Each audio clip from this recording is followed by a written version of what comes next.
Hello students. तो आज से हम बिहार हिस्ट्री भी स्टार्ट कर रहे हैं, ठीक है। और side by side Bihar geography के भी वीडियोस आते रहेंगे।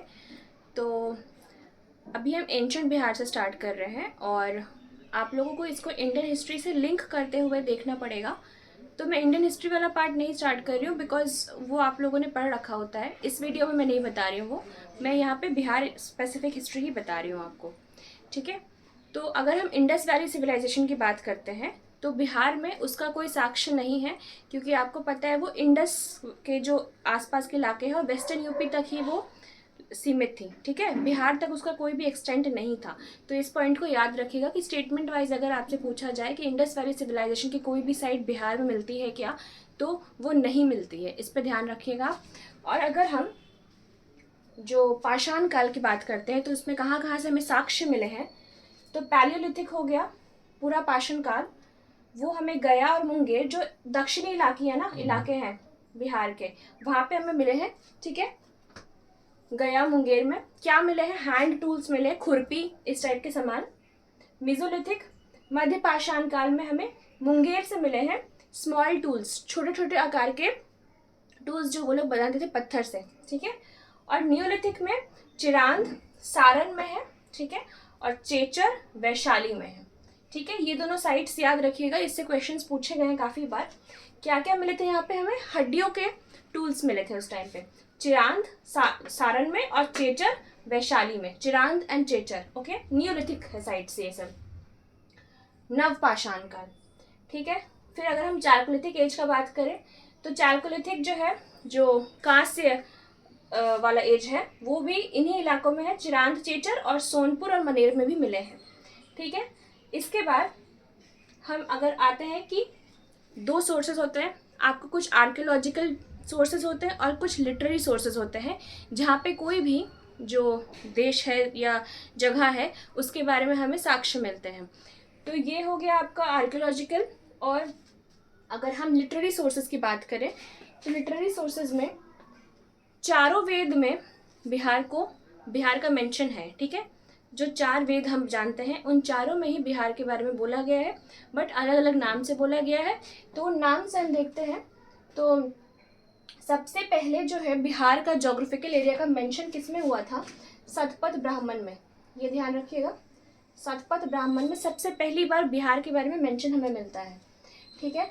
बिहार की दो नदियां हैं जो वेद में मिलती हैं, एक है गंडक और एक है घग्गर या घाघरा। इनको किन नाम से जाना जाता है, सदा नीरा, और घग्गर को दृष्टवती, ठीक है। गंडक की पुरानी नाम अगर आपको पूछा जाए तो गंडक को ही सदा नीरा के नाम से जाना जाता था, और घाघर या फिर घगरा को दृष्टवती के नाम से जाना जाता है, ठीक है। अच्छा, एक इम्पॉर्टेंट चीज़ है कि ऋग्वेद में जो बिहार का जो क्षेत्र है उसको कीकट के नाम से जाना जाता था, ठीक है।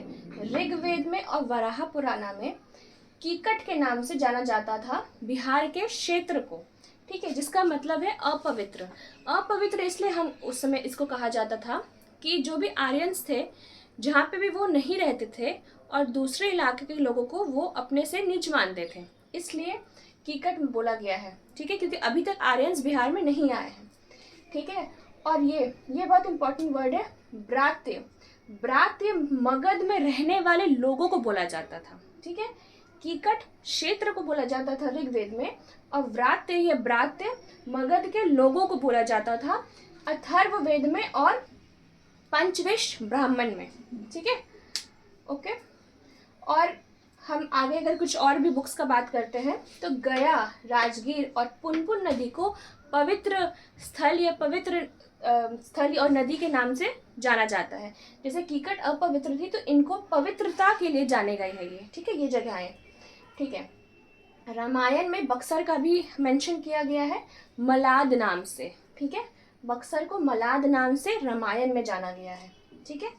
अच्छा, अगर हम बात करें कनिंघम के बारे में, इनके बारे में हम लोगों ने पढ़ा है हिस्ट्री में, फादर ऑफ आर्कियोलॉजी।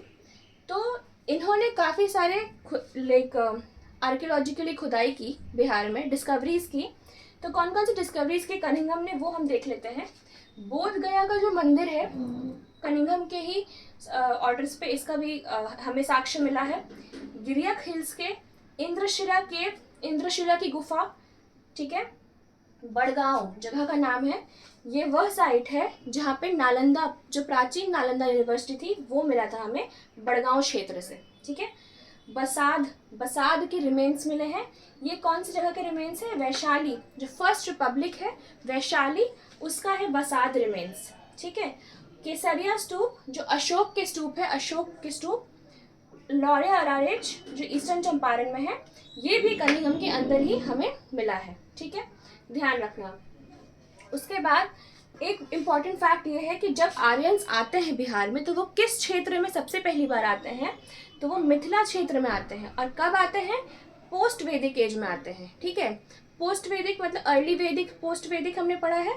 तो पोस्ट वैदिक एज में आर्यंस जो है मिथिला क्षेत्र से बिहार में एंटर करते हैं, ओके। अच्छा, महाजनपद के बारे में हम सब जानते हैं, ठीक है। 16 महाजनपद थे बिहार में। जो प्रोमिनेंट है वो है आपका बड़े जो जनपद है वैशाली या वज्जी, ठीक है। इसका वज्जी कहाँ पर था? मुजफ्फरपुर, वैशाली इलाका में था वज्जी, ठीक है। इसमें 8 मेंबर्स थे। सबसे प्रोमिनेंट थे कौन? लिच्छवीज, ठीक है। उसके बाद मगध, मगध साम्राज्य जो बाद में बहुत बड़ा होता है और काफ़ी सारे उसमें डायनेस्टीज आते हैं, ठीक है। वो मगध साम्राज्य यहाँ पे था, पटना, गया, नालंदा वाले क्षेत्र में, ठीक है। इसका कैपिटल कौन था? गिरिराज, पुरानी वाली, और फिर बाद में उसको राजगीर के नाम से जाना जाता है, ठीक है। और तीसरा है अंग, ये भागलपुर और मुंगेर वाले क्षेत्र में है अंग। इसके राजधानियां आप देख सकते हैं, अंग का है चंपा, मगध का है गिरिराज या राजगीर, और वज्जी का है वैशाली, ठीक है। इतना काफ़ी है।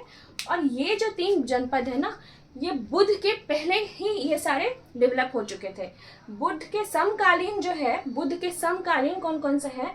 10 ऐसे महाजनपद है जो कि बुद्ध के समकालीन थे, जो बुद्ध थे जब उस टाइम पे ही ये सारे डेवलप होते हैं। तो इनमें से प्रोमिनेंट एक है लिच्छवी, जो वैशाली में थे लिच्छवीज, और मिथिला में विदेहा, मिथिला क्षेत्र में विदेहा, ठीक है, ठीक है।